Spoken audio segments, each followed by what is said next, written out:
Hey, it's Tom from Audio Ideal, and today I'm going to be showing you how to set up Reaper for podcast editing and show you some of the features that you might like to make things a bit easier. Because Reaper is quite a complex bit of software, and what we want to do is make it really easy to just load up a template or a default project and get straight into it.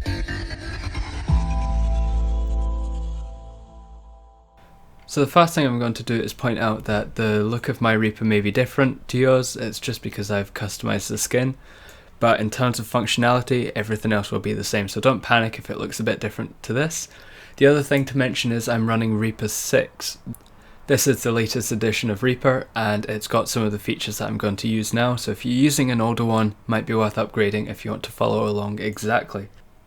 So, the first thing to do to get set up for a cool little easy podcasting template is create some new tracks. So I'm going to open up a new track, drag it down a bit, make it bigger, and we'll call this main mic 1, and we can have however many mics. Let's do a 2 presenter setup, so we can just create a new one, or we can delete that and just duplicate that. I have it shortcutted to the D key just to duplicate main mic 2.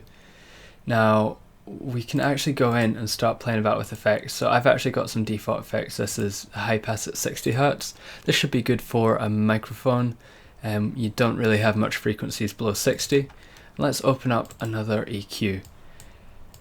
What we can do here is actually attach this EQ into here, so we don't ever need to open up the plugin window. So now, just from the track editing, we have an EQ curve. That might be all we need, but let's add a compressor as well, so recomp. And again, we can actually add this in to the track window. So all we do here again, show embedded UI in TCP, and we now have the compressor.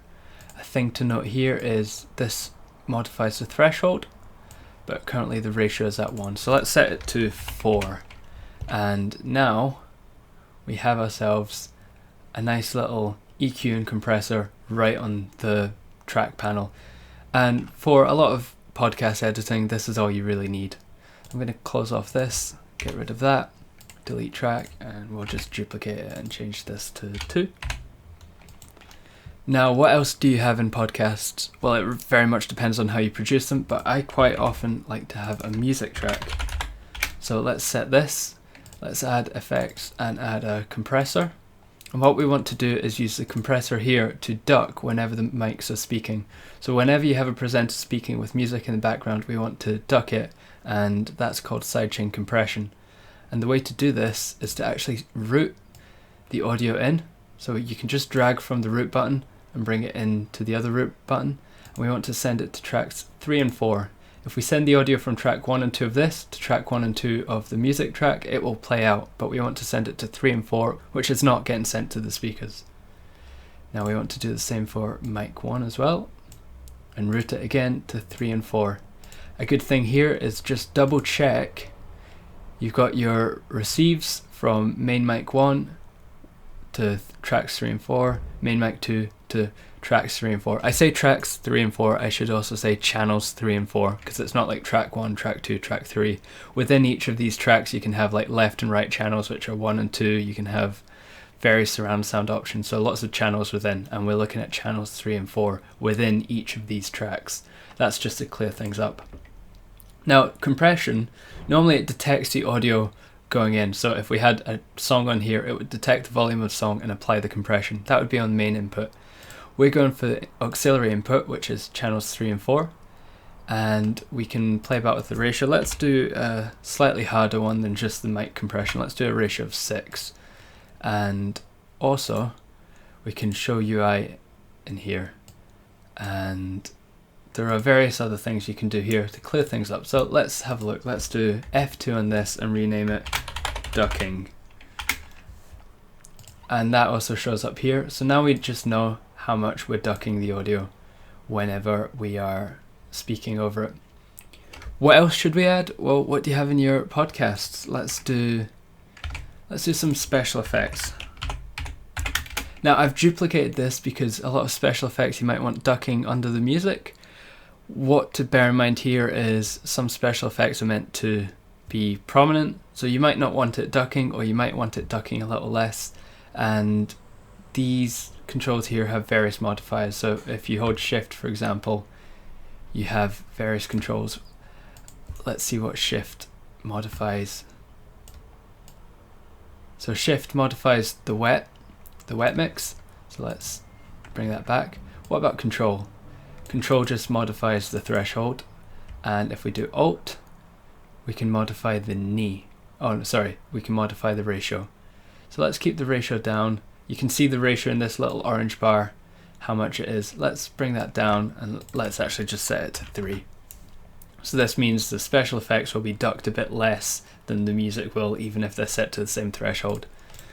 Now then, we have a pretty nice basic podcast setup. You've got your mics, you've got your music, you've got your special effects. What else do you need? Well, perhaps you've got channels for phone-in interviews. You might want to have a phone channel, and that might have a dedicated EQ curve just to fixing up the frequencies that you get in phone calls. You could have other music channels, you could have additional mics, but this is just a nice setup where we never really need to dive into the effects. We can just leave it as it is, and we can edit pretty much from here. You know, you can do all your basic EQing. You can double click in here and add new bands, notches. You can play about.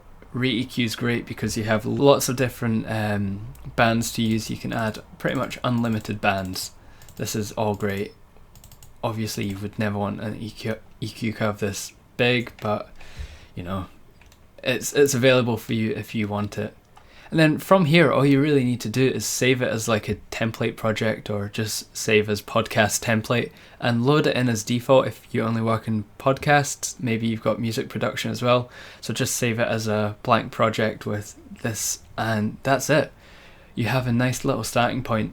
Obviously you want to master everything at the end. You could create a new track and group all of these under here, master, and then the only effects you really need to add would be on this track. It depends on your mixing style, how clean you've got your recordings, but for how complex Reaper can be, this is a nice simple way for beginners to get started without having to dive into all the menus. For example, when you open effects and you look for new stuff, all plugins, as soon as you got lots of VSTs and stuff, it's a bit of a nightmare. So yeah, there we go. I hope that was informative for you, and thank you very much for watching. Have a lovely day.